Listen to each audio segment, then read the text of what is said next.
I shoved my sleeping bag into the back of Dad's pickup truck and practically bounced on my toes. 3 weeks I'd been waiting for this camping trip, ever since Dad mentioned it during one of our Saturday morning pancake breakfasts. Just me and him in the wilderness for a whole weekend, plus Aunt Sumiko and my cousin Minoru meeting us there. "Easy there, kiddo," Dad said, but he was smiling as he loaded his oversized backpack next to mine. "We've got a long drive ahead of us." 3 hours, he'd said. 3 hours through the mountains to reach some campsite he'd picked out near Mount Hood National Forest. I'd never been camping that far from home before, and definitely never somewhere so remote that we needed to bring all our own water. The drive started fun enough. I pressed my face to the passenger window, watching Portland shrink behind us as we climbed into the Cascade Mountains. The trees got bigger and thicker as we went, towering Douglas firs that blocked out most of the sky. Dad had the radio on some classic rock station, tapping his fingers on the steering wheel. But about an hour in, he went quiet. Really quiet. The kind of quiet that made me look over to see if something was wrong. "Dad? You okay?" "Fine, Matt. Just concentrating on the road." Except the road wasn't that bad. Winding, sure, but not scary or anything. And Dad had been driving mountain roads my whole life. What was weird was how he kept checking the rearview mirror, like every 30 seconds. I turned around to look, but there was nothing behind us except more trees. "Are we lost?" "No." He said it too fast. "We're not lost." I settled back in my seat, but the excitement in my stomach had twisted into something else. Dad wasn't acting like himself. His hands gripped the steering wheel too tight, and he'd stopped tapping along to the music entirely. By the time we reached the campsite, I was almost relieved to see Aunt Sumiko's silver Honda already parked in the small clearing. She and Minoru had their tent halfway set up, working together to get the rainfly positioned right. "Uncle Liam." Minoru jogged over as we climbed out of the truck. At 15, he was way cooler than me, but he never acted like I was just some little kid. "This place is awesome, super remote. I haven't seen another person since we got here." "That's the idea," Dad said, but he was scanning the tree line instead of looking at Minoru. Aunt Sumiko gave me a hug that smelled like her lavender soap. "Matthew, you've grown since Christmas. Are you excited?" "Yeah." Some of my earlier enthusiasm came back. "Dad says we might see elk." "If we're lucky," Dad said. He was still looking at the trees. We spent the next hour setting up our camp. Dad and I got our tent up while Sumiko and Minoru finished with theirs. The campsite was pretty basic, just a fire ring someone had built with rocks and a cleared area for tents. Beyond that, forest pressed in from all sides. Thick, old-growth forest where the trees were so massive I couldn't wrap my arms around them. "Come on, Matt," Minoru said once the tents were secure. "Let's gather some firewood before it gets dark." I grabbed my jacket and followed him toward the tree line. Dad was arranging stuff in our tent, but I could feel him watching us. Sumiko had pulled out a camp stove and was organizing dinner supplies. The forest floor was perfect for firewood hunting. Fallen branches everywhere, most of them dry enough to burn well. Minoru showed me how to test them by snapping smaller pieces to listen for that crisp crack that meant good seasoned wood. "Your dad seems kind of tense," Minoru said as we loaded our arms with kindling. "Yeah, he's been acting weird since we left Portland. Maybe he's worried about bears or something." That made sense. Dad had definitely mentioned wildlife during his pre-trip safety lecture. Don't leave food out, hang everything in the bear cache, all that stuff. We'd been collecting for maybe 15 minutes when Dad appeared beside us. I hadn't heard him coming at all, which was impressive since the forest floor was covered with crunchy leaves. "That's enough for now," he said. "Minoru, your mom needs help with dinner." Minoru shrugged and headed back toward camp. But Dad caught my arm. His fingers pressed into my jacket hard enough that I felt them through the padding. "Matt, I need to tell you something important." His voice had changed, gone completely serious in a way that made my stomach clench. Dad was always pretty relaxed, even when he was teaching me stuff or setting rules. This was different. "If you hear any whistling from the woods," he said, "especially at night, you need to freeze completely. Don't move, don't speak, don't do anything until it stops." I stared at him. Whistling. Any kind of whistling. It might sound like a bird or like someone calling, but it doesn't matter. You freeze and you stay silent, no matter what you hear, no matter how curious you get. His hands were shaking, actually shaking. "Promise me, Matt. This is the most important thing I'll ever ask you to do." The fear in his voice scared me more than any monster movie ever had. Dad wasn't afraid of anything. He killed spiders, drove in snowstorms, fixed things on the roof without any safety gear. But right now, holding my shoulders in the gathering dusk, he looked terrified. "I promise," I whispered. He stared at me for another long moment, like he was trying to decide whether to say something else. Instead, he just nodded and let go of my arms. "Good boy. Now let's get this wood back to camp." But as we walked back through the trees, our boots crunching on the fallen leaves, I couldn't shake the feeling that this camping trip had just become something completely different from what I'd expected. And I had no idea why. The fire crackled between us, sending orange sparks up toward the canopy of stars. Aunt Sumiko traced her finger along a topographical map spread across her lap, while Dad pointed out different trail options for tomorrow's hike. "This one loops around to the ridge," Dad said, tapping a squiggly line. "Better views, but it's steep." "Minoru can handle steep," Sumiko said. "He's been wanting more challenging terrain. I only half listened to their planning." Minoru and I had claimed the best stargazing spot about 10 feet from the fire ring, lying flat on our backs on a tarp with our heads pointed toward the clear mountain sky. Without any city lights for miles, the stars looked like someone had scattered diamonds across black velvet. "Your dad's really serious about that whistle thing," Minoru said quietly, keeping his voice low enough that the adults couldn't hear. My stomach tightened. "Yeah. I mean, what's he think is gonna happen? Some bird's gonna attack us?" Minoru snorted softly. "My mom does the same thing. Acts like every shadow could be hiding some serial killer." I didn't answer. Dad's face when he'd grabbed my shoulders earlier kept flashing through my mind, the way his hands had shaken. "Adults get paranoid about everything once you hit the wilderness," Minoru continued. "Don't drink the water. Don't wander off. Don't make noise. It's like they forget we're not 5 years old anymore. Maybe they know stuff we don't. Maybe they watch too much news." Minoru shifted beside me and I heard him yawn. "I bet if some bird starts whistling tonight, it'll just be a normal bird doing normal bird stuff." I wanted to argue with him, but what could I say? That Dad had looked genuinely terrified? That something in his voice had made my skin crawl? Minoru would think I was being just as paranoid. The conversation by the fire grew quieter as Dad and Sumiko rolled up the map and started discussing logistics for the morning. Something about an early start and pack weight distribution.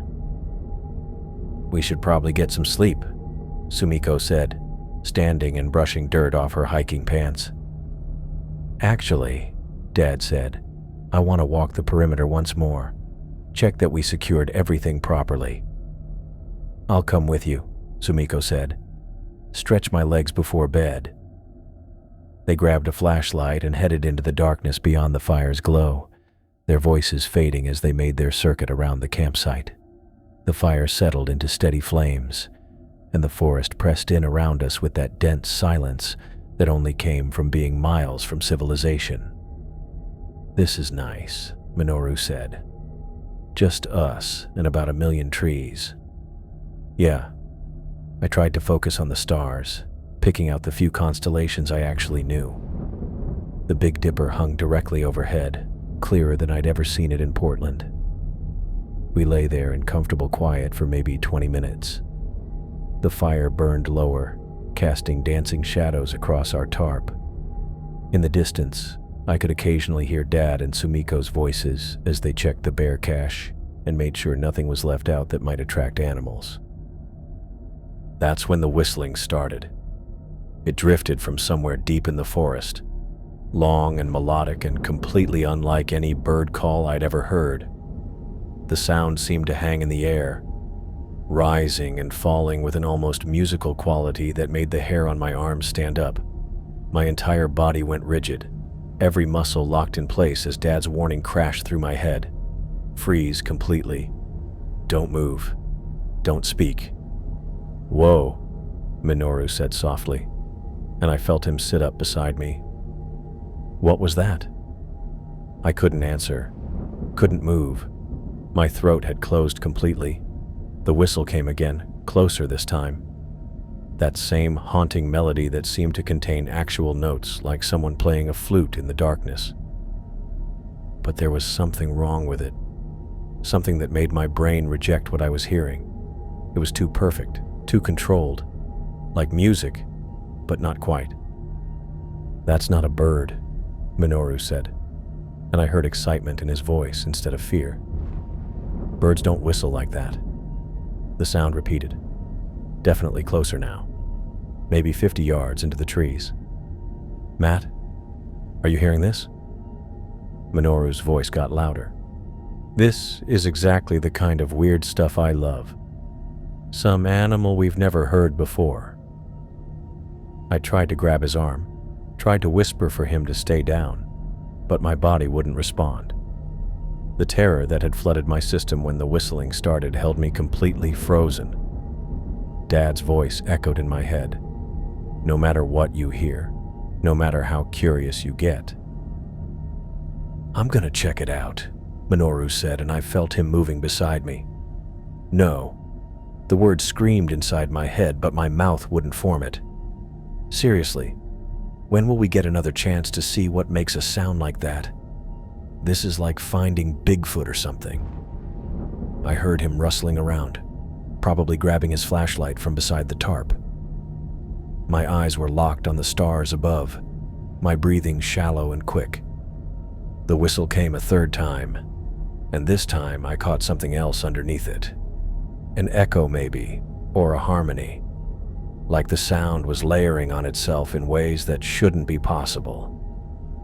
"I'll be right back," Minoru said. "Just gonna see what's out there." I felt him stand up, heard his footsteps moving away from the tarp toward the tree line. The beam of his flashlight swept past my peripheral vision, but I couldn't turn my head to track it. "Minoru," I managed to whisper, the word barely audible. But he was already walking into the forest, his light bobbing between the massive tree trunks. The whistling continued, that same impossible melody floating through the darkness. It seemed to be leading him deeper, always staying just ahead of his flashlight beam. I could track his progress by the sound of his boots crunching through the fallen leaves, moving steadily away from camp. "This is so cool," he called back softly, his voice already distant. "It's like it wants me to follow it." My heart hammered against my ribs. Every instinct screamed at me to jump up, to run after him, to drag him back to the safety of the campfire. But Dad's words held me pinned to the tarp, like I was made of stone. The whistling moved deeper into the forest, and Minoru's footsteps followed. His flashlight beam grew fainter through the trees until it was just a faint glow in the distance. Then the whistling stopped. The silence that followed was absolute. No wind, no rustling leaves, No night sounds of any kind. Even the fire seemed to burn more quietly, as if the forest was holding its breath. "Minoru?" I called softly. No answer. I waited, counting my heartbeats. 10, 20, 50. The silence stretched on, heavy and wrong. "Minoru, come back." Nothing. Minutes crawled by. My body finally unlocked enough that I could turn my head, could sit up and look toward where his flashlight had disappeared. The forest was completely dark in that direction, a wall of black between the tree trunks. I pushed myself to my feet, my legs shaking. "Minoru, this isn't funny." The silence absorbed my voice like it had never been spoken. I stood there at the edge of our campsite, staring into the darkness where my cousin had vanished. The fire popped behind me, sending up another spray of sparks, and I jumped like I'd been shot. Something had gone very wrong. The whistling had stopped too suddenly, and Minoru's flashlight had simply disappeared without any explanation. No sound of him tripping, no shout of surprise or discovery, just silence. I waited by the tarp, calling his name every few minutes, my voice getting more desperate each time. The fire burned lower, casting the campsite in deeper shadows. Every rustling leaf made me spin around, hoping to see him emerging from the trees. When Dad and Sumiko finally returned from their perimeter check, I was standing in the middle of the campsite, shaking so hard my teeth chattered. "Matt?" Dad's flashlight beam hit my face, and I squinted in the brightness. "Where's Minoru?" I opened my mouth to explain, but the words came out in a jumbled rush. He heard the whistling, and he went to look, and I tried to stop him, but I couldn't move, and then it stopped, and he's not answering. "Whistling." Dad's voice went sharp. "What kind of whistling?" "The kind you warned me about," I said, and watched all the color drain from his face. Dad's face went completely white. Not just pale, actually white, like all the blood had drained out of him at once. "What kind of whistling?" His voice came out tight and strange. Sumiko pushed past both of us, cupping her hands around her mouth. "Minoru." Her voice cracked as it carried into the darkness. "Minoru, come back." No answer came from the forest, just that horrible, heavy silence that had settled over everything since the whistling stopped. "How long has he been gone?" Dad asked, already grabbing his heavy-duty flashlight from beside our tent. "Maybe 20 minutes? I don't know, I couldn't move, It's okay, Matt. You did exactly right." But his hands shook as he checked the flashlight beam and pulled his hunting knife from its sheath. "Sumiko, we need to go after him now." "Of course we do." She was already strapping on her headlamp, moving with that sharp efficiency that meant she was fighting panic. "Which direction?" I pointed toward where I'd seen Minoru's light disappear. "That way." He was following the sound. Dad nodded grimly. "Matt, you stay close to me. I mean, right next to me. Do you understand? Don't wander off for any reason." We plunged into the forest, our lights cutting narrow tunnels through the darkness between the massive tree trunks. The undergrowth was thicker than it looked from camp, tangles of ferns and fallen branches that caught at our clothes and made every step treacherous. "Minoru!" Sumiko called every few yards. "Answer me!" Dad swept his light back and forth in precise patterns, like he was searching for specific signs. "Here," he said suddenly, crouching next to a broken fern. "Someone definitely came through this way." We pushed deeper, following the faint trail of disturbed vegetation. The forest felt different than it had during our firewood gathering earlier. Heavier somehow, like the trees were pressing in closer than they should.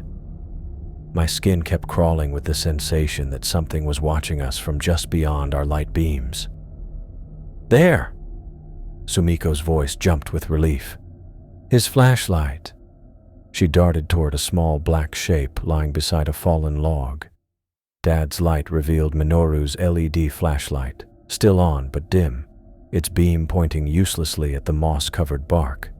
Sumiko snatched it up, checking it for damage. The battery's almost dead. How long has it been sitting here? Dad examined the ground around the log with his light. I don't see any signs of a struggle. No blood, no torn clothing. Then where is he? Sumiko's voice climbed higher. People don't just vanish. We spread out in a rough line, calling Minoru's name and sweeping our lights through the trees. The search became increasingly frantic as we found absolutely nothing else. No footprints in the soft earth, no more disturbed plants, no pieces of clothing caught on branches. It was like he'd simply stopped existing at the spot where his flashlight fell. This doesn't make sense, Dad muttered. But I caught something in his voice. Like maybe it made perfect sense to him, and that's what scared him most. We'd been searching for maybe 30 minutes when I got separated from the adults. Not on purpose. I was following what looked like a faint path through some dense huckleberry bushes when the vegetation closed in behind me, and suddenly I couldn't see their lights anymore. "Dad?" I called softly, not wanting to shout in case we were supposed to be quiet. "Sumiko?" No answer. I turned in a slow circle, trying to figure out which direction I'd come from, but all the trees looked identical in my flashlight beam. Massive dark columns stretching up into blackness. That's when I saw the figure standing about 20 feet away.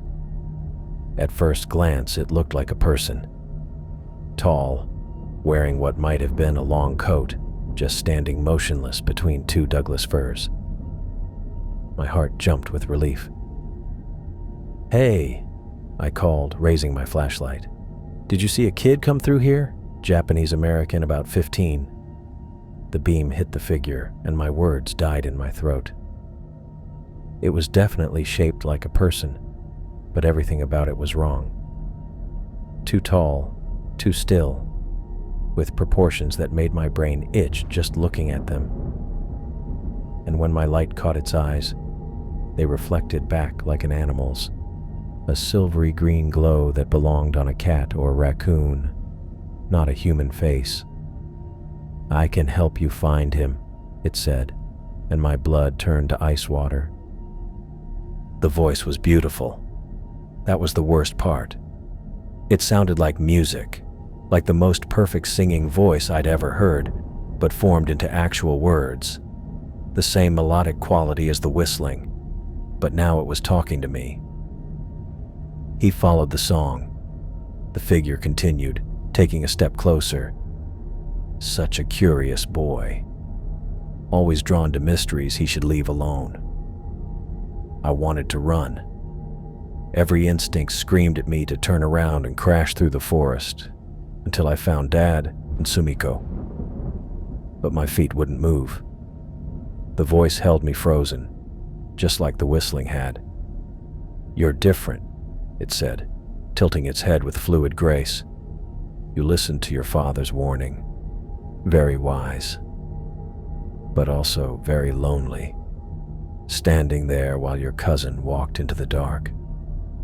Another step closer. I could see its fingers now, longer than human fingers should be, ending in what might have been claws or very long nails. "Would you like to see him again?"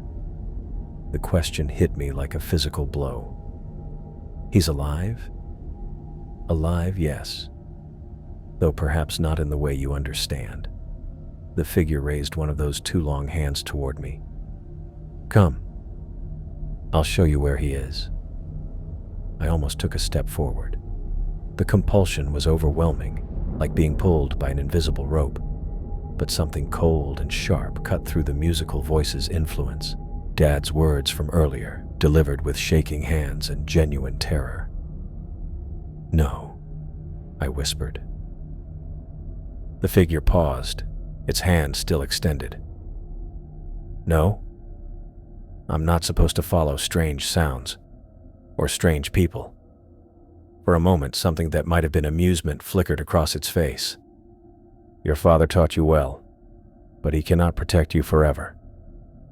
That's when Dad came crashing through the undergrowth behind me, branches snapping and leaves rustling as he fought his way through the thick growth. Matt, get away from it! His voice carried absolute panic and something else. Recognition. Like he knew exactly what he was looking at.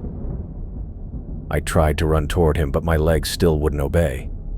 The figure hadn't moved, but somehow it felt like it was still pulling at me, keeping me rooted in place. Run, Matt! Now! The command snapped whatever hold the creature had on me. I stumbled backward, then turned and sprinted toward Dad's voice, crashing through ferns and low branches without caring what I ran into.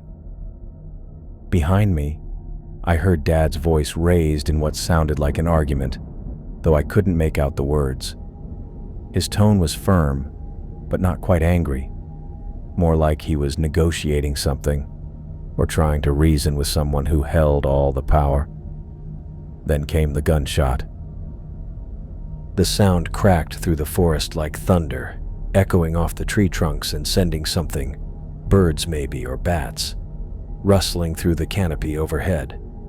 I stumbled and almost fell, my heart hammering so hard I could feel it in my throat. I kept running until I broke through the tree line back into our campsite, where Sumiko was pacing beside the dying fire with her cell phone pressed to her ear. No signal, she said, looking up as I emerged from the forest alone. I can't get through to anyone. Her eyes searched the darkness behind me. Where are your father and Minoru? I opened my mouth to tell her about the figure, about its impossible voice and 2 long fingers, and the way it had offered to show me where Minoru was. But the words wouldn't come. How could I explain something that my own mind was already trying to convince me I'd imagined? Dad's still looking, I said instead. 15 minutes later, Dad stumbled back into the firelight. His shirt was torn and there was blood on it. Not a lot, but enough to stain the fabric dark across his chest and left shoulder. His face looked like he'd aged 10 years in the past hour. Dad, you're hurt. I'm fine. He waved me off, but I could see his hands shaking worse than before, just scratched up from the thorns. Sumiko rushed over to examine the tears in his shirt. What happened? Where's Minoru? Dad looked at her for a long moment, and I saw something break behind his eyes. He's gone, Sumiko. I'm sorry. He's gone. Gone where? What do you mean gone? I mean we need to call the police. Dad's voice came out flat and hollow. We need to report him missing. Sumiko stared at him like he'd spoken in a foreign language. Missing? He can't be missing. People don't just disappear. But Dad just shook his head and walked over to our tent, moving like every step hurt. The blood on his shirt caught the firelight as he passed, and I found myself wondering if it was really his blood at all. The gunshot still rang in my ears, and I couldn't stop thinking about that beautiful, terrible voice asking if I wanted to see Minoru again. About the way Dad had sounded like he was trying to negotiate with something instead of fighting it. Sumiko was already gathering her things, talking about hiking back to the road to find cell service, to get help, to do something other than stand around accepting that her son had simply vanished into the forest. But Dad just sat heavily on a camp chair and put his head in his hands. I wanted to ask him what had really happened out there, what he'd shot at and whether he'd hit it, and why he looked like someone had torn his heart out and handed it back to him. But the expression on his face told me I wouldn't get answers tonight. Maybe I wouldn't get answers ever. The words hit Sumiko like a physical blow. She actually staggered backward, her face going through this horrible progression. Confusion, then disbelief, then something that looked like her brain was refusing to process what Dad had just said. Gone? Her voice came out small and broken. What do you mean gone? Dad's shoulders sagged. The blood on his torn shirt caught the firelight as he moved, dark stains that made my stomach twist. I mean, we couldn't find him, Sumiko. We searched everywhere. No. She shook her head violently. No, that's not. People don't just disappear. He's 15 years old, Liam. He's lost, he's hurt, Her voice cracked completely. He's not gone. I watched her legs give out, just completely fold, like someone had cut the strings holding her upright. Dad lunged forward and caught her before she hit the ground, but she was already sobbing. These awful, raw sounds that made the forest feel even more wrong than it already did. We have to call someone, she gasped between sobs. Police, search and rescue, someone. I know. Dad's voice was gentle but hollow. But we need to get to where there's cell service first, or drive back to the ranger station. Sumiko pushed herself up from Dad's arms, wiping her face with the back of her hand. Then let's go. Right now. We're wasting time. The next hour passed in a blur of frantic packing. Sumiko threw everything into her car with shaking hands while Dad and I broke down the tents. Nobody talked about the fact that we were leaving Minoru's sleeping bag behind, still laid out on the floor of their tent, like he might come back and need it. Dad drove Sumiko's car since she couldn't stop crying long enough to see the road. I rode in Dad's truck behind them, watching her silhouette shaking in the passenger seat as we wound back down the mountain roads. We finally got cell service about 40 minutes later at a pull-off overlooking the valley. Sumiko's call to 911 brought the first police car within 20 minutes, and after that, everything escalated fast. Detective Kenneth Bennett showed up around dawn with what felt like half the county sheriff's department. He was this tall black guy with kind eyes and a way of asking questions that made you want to help him, even when the questions made your stomach hurt. Matthew, right? He crouched down next to where I was sitting on a fallen log at the edge of the campsite. I know this is scary, but I need you to tell me exactly what happened last night. I'd been dreading this moment for hours. How do you explain about a creature with silver green eyes and impossible fingers without sounding completely insane? We were stargazing, I said carefully. Minoru and me, away from the fire so we could see better. Detective Bennett nodded, writing in his notebook. And then what happened? We heard this sound, like whistling, but weird, from the forest. What kind of whistling? My mouth went dry. Just not like a bird. More like music, I guess. And Minoru wanted to investigate? Yeah. He said it was probably some animal we'd never heard before. He likes that kind of stuff. Mysteries and weird things. That part was true, at least. Detective Bennett kept writing. Did you go with him? This was where it got tricky. I wanted to, but I couldn't move. I was scared, I guess. And my dad had told me earlier not to wander off if I heard strange sounds. Detective Bennett's eyebrows went up slightly. Your father specifically warned you about strange sounds. Crap. I glanced over at Dad, who was talking to another officer near the fire ring. He's always worried about bears and stuff. Safety things. I see. So Minoru went into the forest alone? Yeah. He had his flashlight.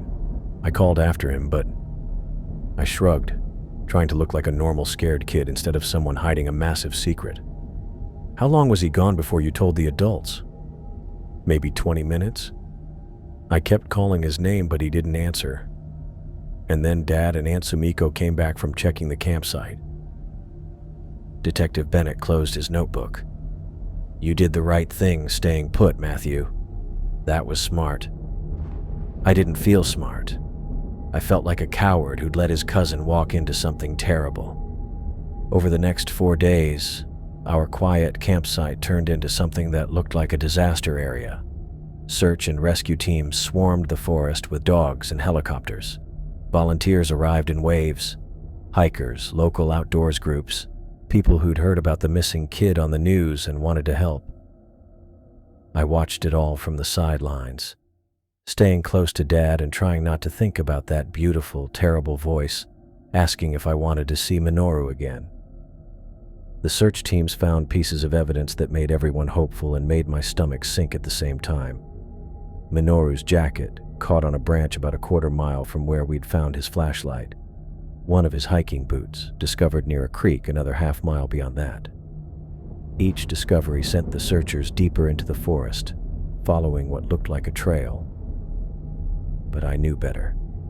I'd seen how that thing moved, how it had appeared and disappeared like it was made of shadows. The evidence was planted. It had to be, leading everyone away from whatever had really happened to Minoru.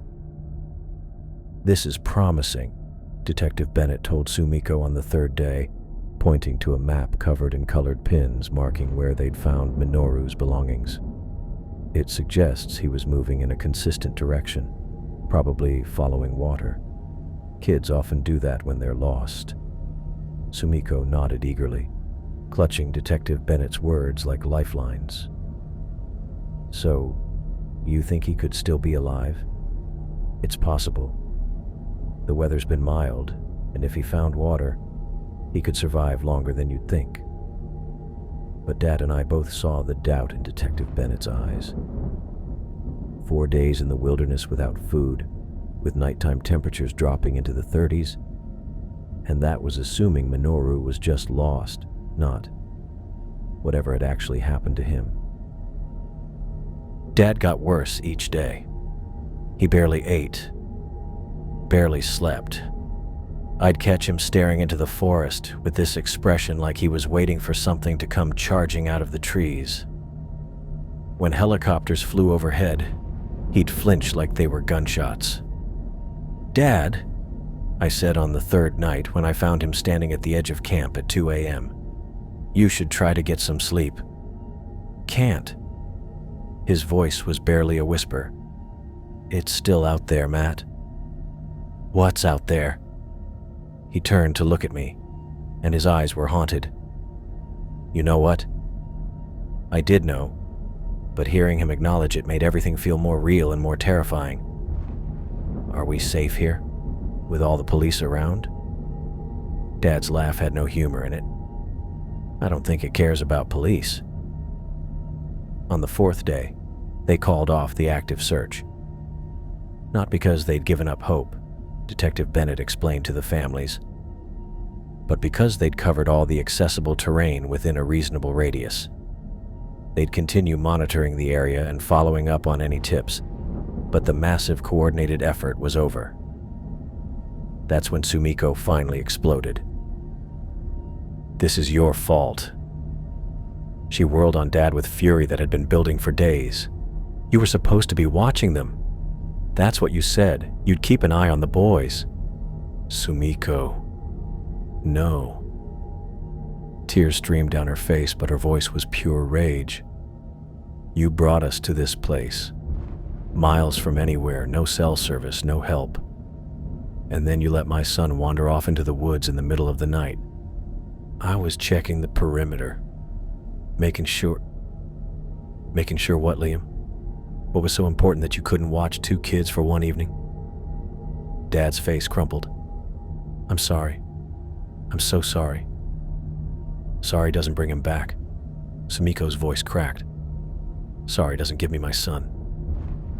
She turned and walked away, toward the cars where the volunteers were packing up their gear. I wanted to follow her, to say something that might help. But what could I say? That her son had been taken by something that shouldn't exist. That Dad had known it was out there and brought us anyway. "She's right," Dad said quietly, watching Sumiko's retreating figure. "This is my fault." "Dad." "No, man, she's right." He looked at me with eyes that were completely hollow. "I thought I could protect you both. I thought if I was careful enough, if I followed the rules." He shook his head. "I was wrong."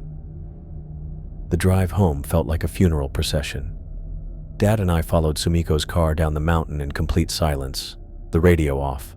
Nothing but the sound of tires on asphalt and my dad's occasional sharp intake of breath when shadows moved wrong in the trees beside the road. I kept replaying that night in my head. The whistling, Minoru getting up to investigate, my body refusing to move.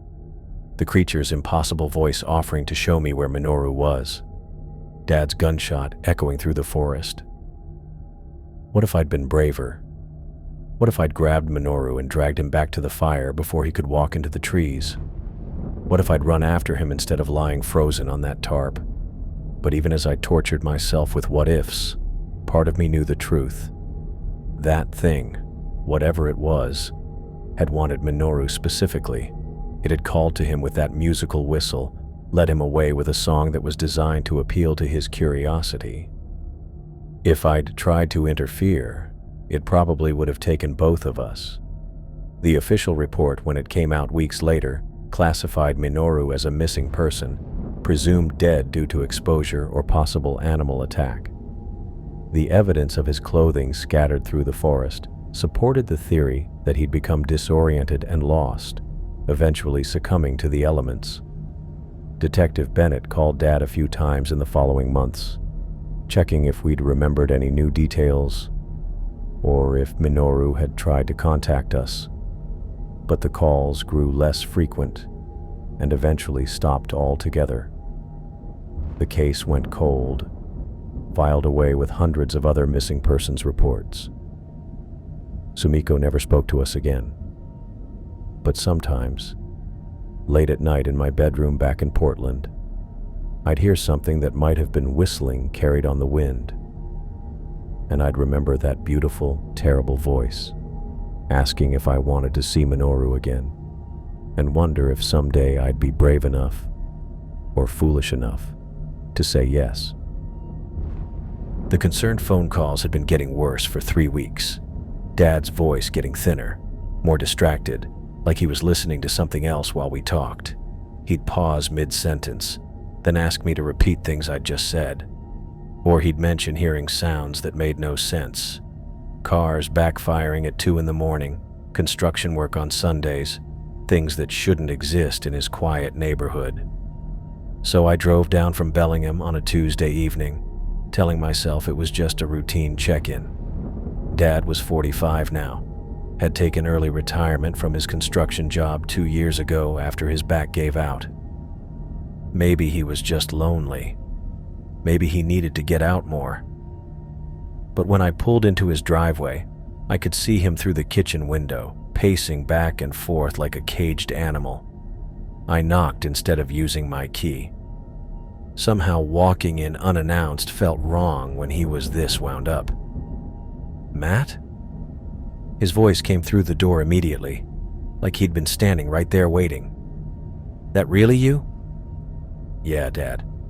Open up." 3 different locks clicked before the door opened. Dad looked terrible, 20 pounds thinner than the last time I'd seen him, with deep circles under his eyes and stubble that suggested he'd been forgetting to shave. His gray-blue eyes darted past me toward the street before he stepped aside to let me in.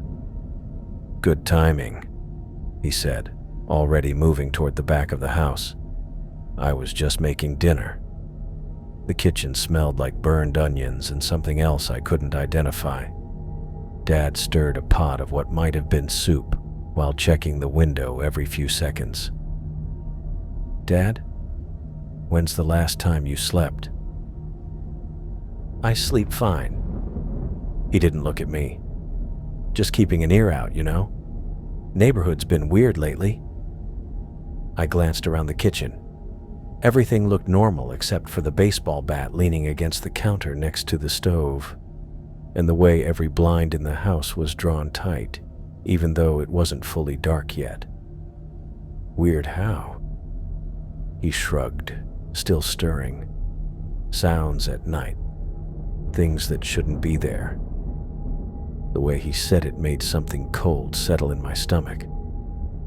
I'd been telling myself for 15 years that what happened on that camping trip was just trauma, stress, my 11-year-old brain trying to make sense of a tragedy. but sitting in Dad's kitchen, watching him flinch every time a branch scraped against the window. I felt that familiar chill of recognition. What kind of sounds? Dad's hand went still on the spoon. You know what kind. We ate dinner mostly in silence, Dad's attention split between his barely touched soup and the windows facing his backyard. The house backed up to a strip of undeveloped woods. Nothing fancy, just the kind of scraggly second-growth forest that Portland hadn't gotten around to turning into condos yet. But in the growing darkness, those trees looked deeper than they should. Dad, I said finally, you're scaring me a little here. He set down his spoon and really looked at me for the first time since I'd arrived. Good. You should be scared. Of what? It never stopped, Matt. His voice came out barely above a whisper. After that night, after we came home, I thought maybe it was over. Maybe shooting at it had worked somehow, but it never stopped. The soup turned to cardboard in my mouth. What never stopped? The whistling. My entire body went cold. Dad, I know how it sounds. Believe me, I've spent 15 years trying to convince myself I was losing my mind, but it's not in my head. He stood up abruptly, walking to the window that faced the woods. First, it was just at night, once or twice a month maybe. That same melody, but distant. Easy to dismiss as wind or birds or my imagination working overtime. I wanted to argue, to tell him it had to be his imagination. But I could still remember that beautiful, terrible sound drifting through the forest and the way it had made every hair on my body stand up. But it's gotten closer over the years, Dad continued. More frequent. Last month it was outside my bedroom window 3 nights in a row. Last week I heard it in the grocery store parking lot at 2 in the afternoon. Dad, that's not possible. He turned from the window to look at me. I heard it inside the house on Sunday, right here in the kitchen while I was eating breakfast. Tell me that's possible. I couldn't. I sat there staring at him, trying to process what he was saying while my rational mind rejected every word. There's something else, Dad said quietly. Something I should have told you years ago. The temperature in the room seemed to drop 10 degrees. What? It wasn't the first time I'd seen that thing, and Minoru wasn't the first person it took from our family. My chair scraped against the floor as I pushed back from the table. What are you talking about? Dad sat down heavily, suddenly looking every one of his 45 years. My father disappeared when I was 12. Everyone said it was a hunting accident. He went out alone, never came back. They found his rifle by the river but never found his body. But I knew better.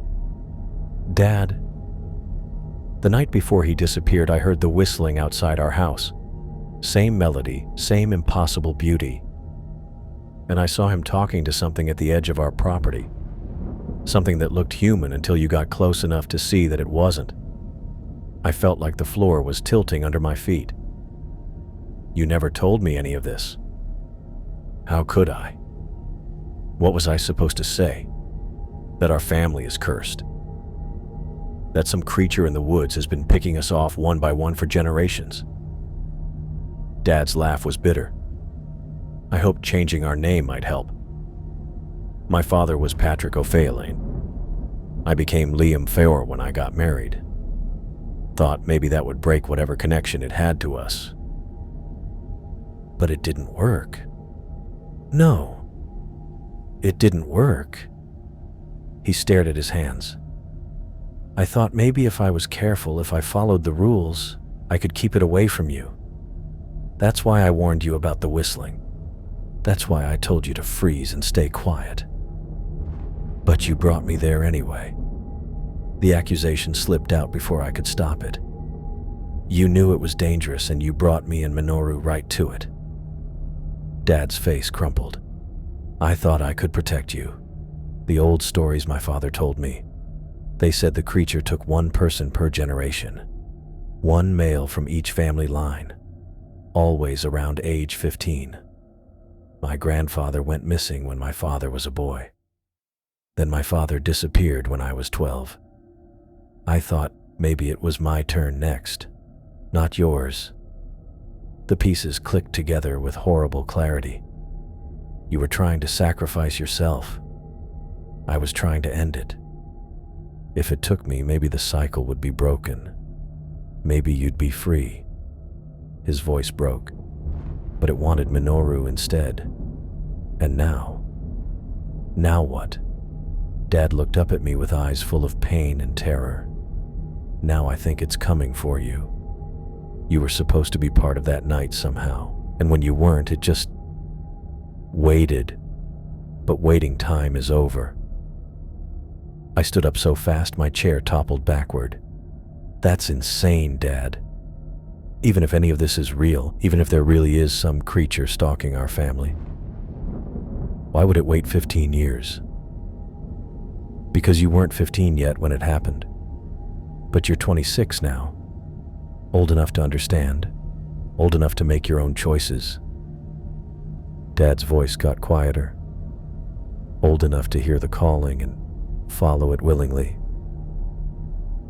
The whistling started as he spoke, drifting through the walls like it was coming from inside the house itself. That same impossible melody I remembered from the campsite. Beautiful and wrong and absolutely unmistakable. Dad went rigid in his chair. Do you hear that? I did.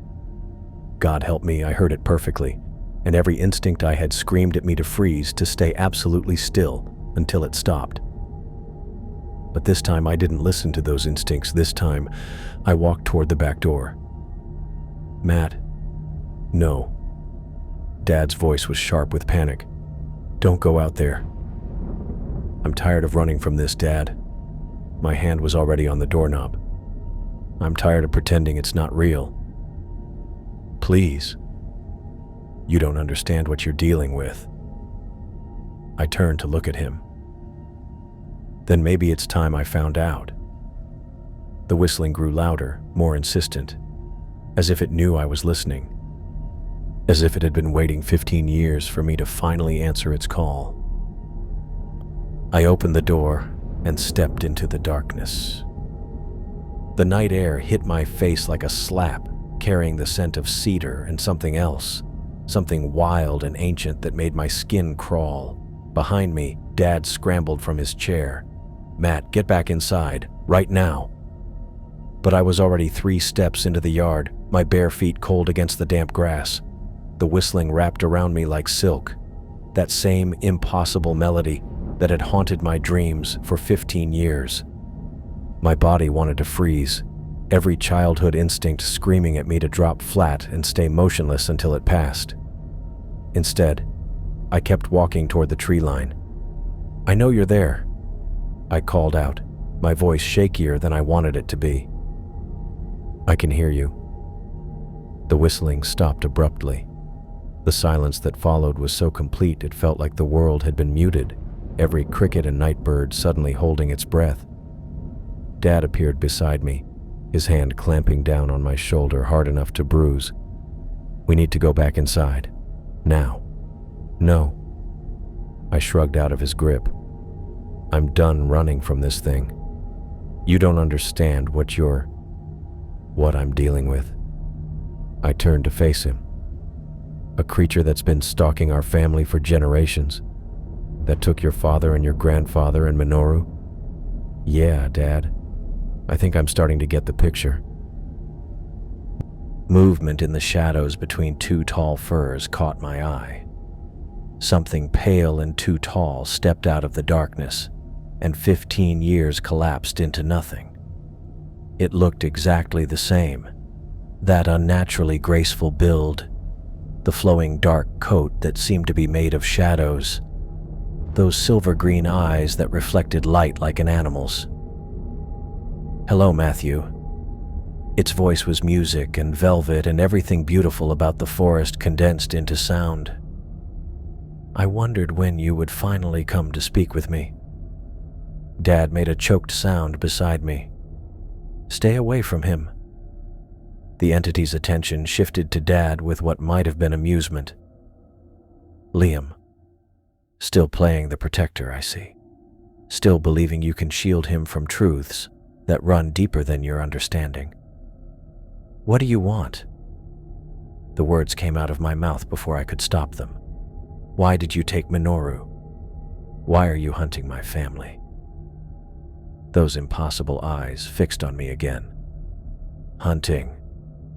Such an interesting word choice. As if I am the predator in this arrangement. Aren't you? I am bound by laws older than your civilization, Matthew. I take no pleasure in collecting what is owed. But the debt must be balanced.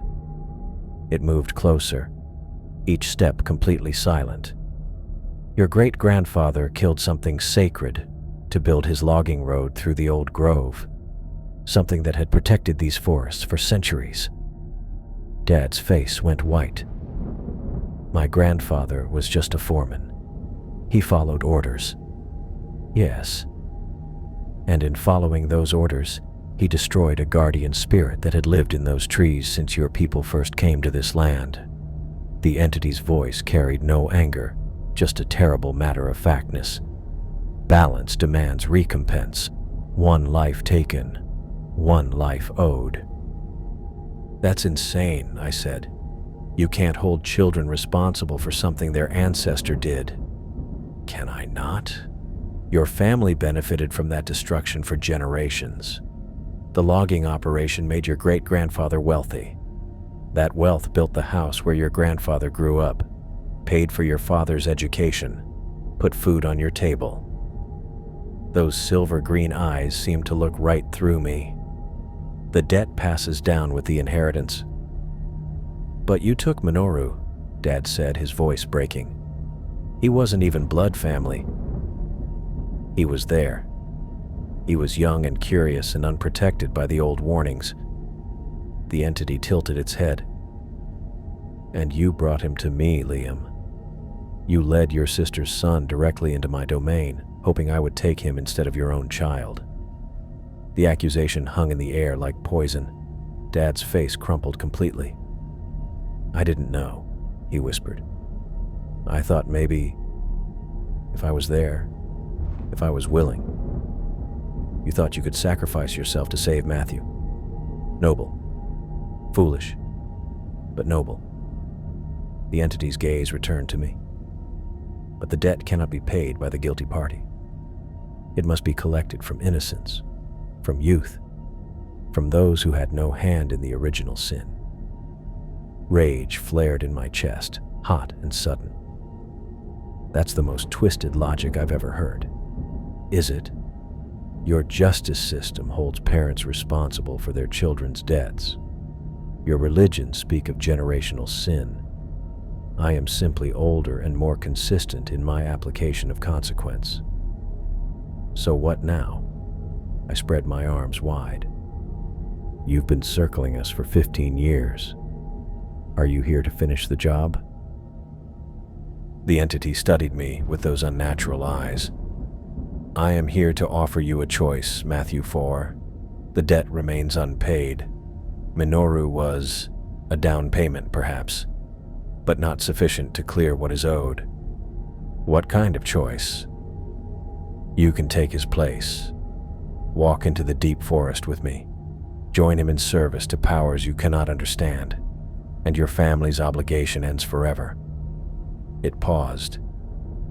Or you can continue running, continue hiding, and watch as I eventually claim someone else you love. Perhaps your father, when his heart finally gives out from the strain. Perhaps the children you might have someday. Dad made a strangled sound. Matt, don't listen to it. But I was barely hearing either of them. My mind was racing, turning over possibilities, looking for the angle that nobody else was seeing. It's what I did. Find the solution that wasn't obvious, the third option that everyone missed. What if there was another way to pay the debt? I asked. The entity went very still. Explain. You said your guardian spirit, protected these forests, and it was killed to make way for development that destroyed the land. Yes. So the real crime wasn't just murder. It was environmental destruction, taking something wild and sacred and turning it into profit. I took a step closer, my heart hammering. What if instead of taking a life, someone devoted their life to preventing that kind of destruction? What if someone spent their days protecting the places where creatures like you still live? The entity's head tilted slightly. You interest me. Continue. I'm an environmental journalist. I research conservation issues, write about threatened ecosystems, document cases where development is destroying habitat. The words came faster as the idea crystallized. What if I dedicated my entire career to protecting wilderness areas, not just writing about them, but actively working to preserve them, fighting for legislation, exposing illegal logging, making sure what happened to your grove never happens again? Dad was staring at me like I'd lost my mind. Matt, you can't negotiate with this thing. Why not? I kept my eyes on the entity. It wants balance, right? Compensation for what was taken. Instead of taking a life, let me spend my life undoing the damage. The silence stretched so long I started to wonder if I'd somehow broken whatever supernatural rules governed this conversation. The entity stood motionless, its silver-green eyes fixed on something beyond my shoulder. Finally, it spoke. You would bind yourself to this purpose? Forsake normal human concerns, marriage, children, the pursuit of personal happiness, to serve as guardian to lands you will never truly own. If it means no one else in my family gets hurt, yeah, I'll do it. And if you fail, if you grow tired of the burden, or distracted by other concerns, or simply decide that your own desires matter more than your pledge. I thought about Minoru, about the sound of his footsteps walking into darkness and never coming back, about Dad's hollow eyes and Sumiko's broken sobs, about 15 years of running from shadows and waking up in cold sweats. Then I guess you get to collect your original debt. The entity stepped closer, close enough that I could see my reflection in those impossible eyes. You would trade one form of imprisonment for another. Cage yourself in purpose to free your bloodline from consequence. Yeah, that's exactly what I'm doing. It studied me for what felt like hours. Finally, it extended one of those two long hands. Very well, Matthew Farr. I accept your proposal. Your life in service, your family's freedom in exchange. I reached out to shake that inhuman hand, and the moment our skin touched, fire raced up my arm. Not painful exactly, but like every nerve in my body was suddenly electrified. Images flashed through my mind, vast old-growth forests, logging trucks tearing through pristine wilderness, boardrooms where men in suits decided the fate of entire ecosystems, and threaded through it all, a sense of watching presence, something ancient and patient and absolutely implacable, accepting my pledge but making it clear that every choice I made from now on would be monitored. The entity released my hand and stepped backward. The compact is sealed. Serve well, Guardian. And remember, any deviation from your chosen path will resume the cycle you sought to break. It turned toward the tree line, already beginning to fade back into shadow. Your cousin sends his regards, by the way. He is content in his new role. Wait, I called out. Is he alive? Can I see him? But the entity was already gone, melted back into darkness like it had never been there at all. Only the lingering scent of cedar and wild places remained, and the electric tingle in my hand where we'd shaken on our deal. Dad and I stood in his backyard for a long time, staring at the spot where the creature had vanished. Finally, he spoke. Do you understand what you just did? I flexed my fingers. still feeling that strange electrical sensation. "I think I just traded my freedom for yours." "Matt." "It's okay, Dad." I turned to look at him, and for the first time in 15 years, his face wasn't lined with that constant fear. This is what I was supposed to do. What I should have done that night when Minoru walked into the trees. We went back inside, but neither of us slept. I spent the rest of the night researching conservation organizations on Dad's computer, reading about forest preservation efforts, mapping out what my new life was going to look like. By dawn, I had applications started for 3 different environmental advocacy groups. By the end of the week, I'd accepted a position with a nonprofit that fought illegal logging operations in the Pacific Northwest. The work was exactly what the entity had promised: demanding, consuming, frustrating.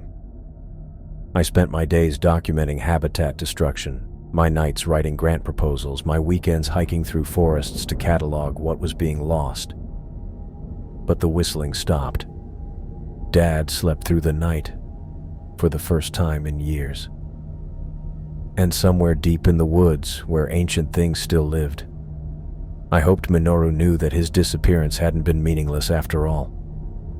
The debt was finally being paid, just not in the way anyone had expected.